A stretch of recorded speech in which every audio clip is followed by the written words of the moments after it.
Hello students, कैसे हैं आप लोग। उम्मीद करता हूं कि आप लोग बहुत अच्छे होंगे और मजे में होंगे। चले आइए शुरू कर लेते हैं आज का टॉपिक। आज का टॉपिक है एग्रीकल्चर इनकम एग्जेम्प्ट है और टैक्सेबल है। इसे समझने से पहले हमें समझना है कि एग्रीकल्चर इनकम क्या होता है। एग्रीकल्चर इनकम, इन तीन तरह की इनकम को हम लोग मानेंगे।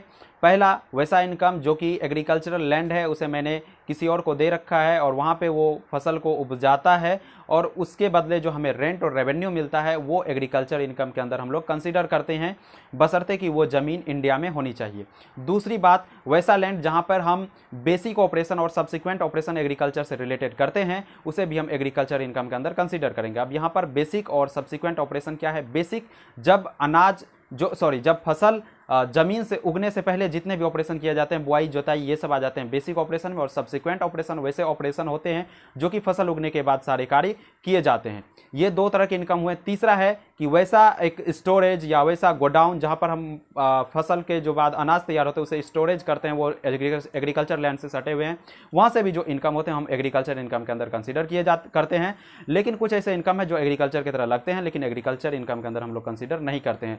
जैसे कि एक फसल है, फसल उग गई, उसके बाद उसे मैंने खरीदा, उसके बाद काट के बेचा, इससे जो इनकम होंगे इसे हम एग्रीकल्चर इनकम के अंदर कंसीडर नहीं करेंगे। पशुपालन जैसे कि दुग्ध उत्पादन, मुर्गी पालन, इन सब से भी जो इनकम होती है ये भी एग्रीकल्चर इनकम नहीं होती है। तो अभी तक हम लोगों ने समझा एग्रीकल्चर इनकम क्या है। अब एग्रीकल्चर इनकम टैक्सेबल है या एग्जेम्प्ट है। तो agriculture income tax act 1961 section 10 subsection 1 के अकॉर्डिंग ये एग्जेम्प्ट है। और ये एग्जेम्प्ट होने का कारण ये भी है कि इंडियन कॉन्स्टिट्यूशन ऐसा कहती है कि जो एग्रीकल्चर इनकम है ये आती है स्टेट गवर्नमेंट के अंदर, तो और टैक्स कैलकुलेट कौन करती है, सेंट्रल गवर्नमेंट। तो इस वजह से भी ये एग्जेम्प्ट है। अब यहाँ तक तो बातें ठीक थी, एग्जेम्प्ट है, लेकिन यहाँ पर कंफ्यूजन पैदा अब हो जाती है कि बहुत से स्टूडेंट सोचते हैं अगर एग्जेम्प्ट है तो हमें इसे सीधा छोड़ देते। जब हम टैक्स का कैलकुलेट करते हैं तो वहाँ पे क्या करते हैं कि ग्रॉस टोटल इनकम के अंदर हम एग्रीकल्चर इनकम को ऐड करते हैं, उस पर टैक्स कैलकुलेट करते हैं, देन जो बेसिक एग्जम्पशन लिमिट है और जो एग्रीकल्चर इनकम है उस पर टैक्स कैलकुलेट करके उसे लेस करते हैं, फिर उस पर एजुकेशन से 4% ऐड करते हैं, उसके बाद जो आता है मेरा टैक्स होता है। तो ऐसा हम क्यों करते हैं, उसे पहले ऐड किया फिर लेस किया, ऐसा क्यों करते हैं। तो ऐसा इसलिए करते हैं कि वहाँ पर सरकार को ज़्यादा टैक्स मतलब कि कलेक्ट कर पाती है सरकार।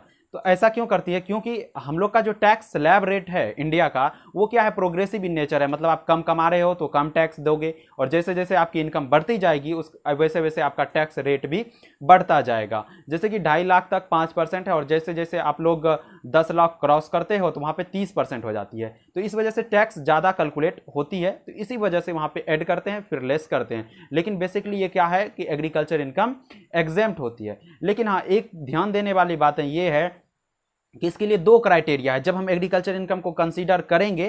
ठीक है, वहां पे दो क्राइटेरिया है। पहला ये कि एग्रीकल्चर इनकम पर ईयर 5,000 से ज्यादा होनी चाहिए और दूसरी बात ये है कि जो अदर इनकम है मतलब कि जितने भी 5 हेड से इनकम आ रहे हैं और एग्रीकल्चर इनकम, इन दोनों को मिलाकर अगर बेसिक एग्जम्पशन लिमिट क्रॉस कर रहे हैं तभी इसे कंसीडर किया जाता है। आई होप स्टूडेंट्स आप लोग यहां तक समझ चुके होंगे कि एग्रीकल्चर इनकम एग्जेम्प्ट होती है और इसे कंसीडर करते हैं तो कब करते हैं और कंसीडर क्यों करते हैं।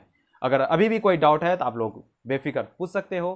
Thank you so much, bye bye.